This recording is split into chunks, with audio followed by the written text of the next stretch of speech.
James, open the door! Help, please! Open up, please! Stop! Me! Ah! No! Somebody help me, please! No! Let me go! A Ghost Story, Part 4. The strange sound outside the ward kept growing louder. Godwin sat upright, his ears sharp, trying to understand what exactly he was hearing. Across from him, Kane still tried to ignore it. "It's probably one of the nurses moving equipment," Kane muttered, trying to sound calm. But the sound was different. It was not the sound of footsteps. Not the sound of wheels. It was something dragging, whispering, breathing through the walls.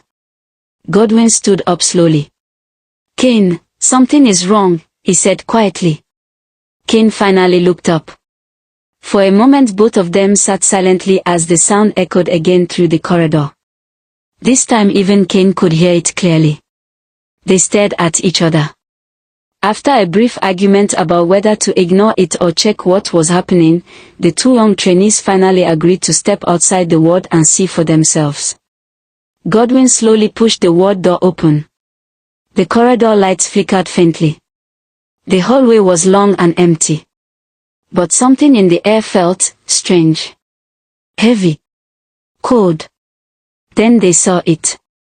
At the far end of the corridor, something unnatural was moving. A thick black and red smoke was slowly billowing through the hospital walls as if the walls were not even there. It twisted and crawled through the air like a living thing. Inside the smoke, something darker could be seen moving. A thick shadow. Shapeless. Restless. Following the smoke as it drifted slowly toward them. Godwin's heart began pounding violently. What is that?" he whispered. Even Kane, who had tried to act brave earlier, felt fear rush through his body. The smoke moved again. Closer. The shadow inside it shifted like something alive trying to form a shape.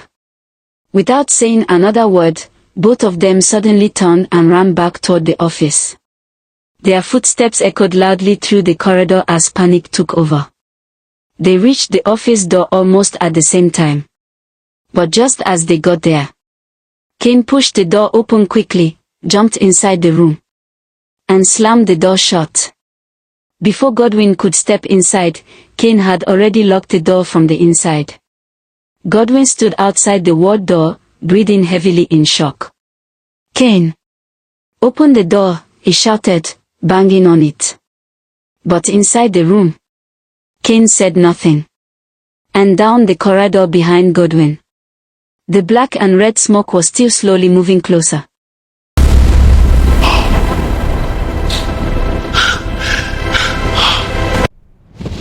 Police have my child hands on the window! Ah! No! I'm the only child of my mother, please let me go!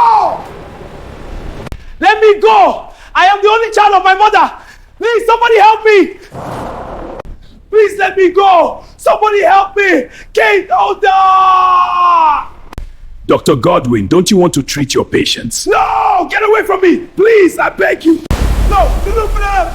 I will not let you go until you treat me. They beg me out! I take anybody I want from this hospital, and now I shall take you. You don't have any right to claim my soul! Ah! Ah! All souls below darkness in the end. Why delay what is already written? You lie! My life debt is not finished! The living still call my name!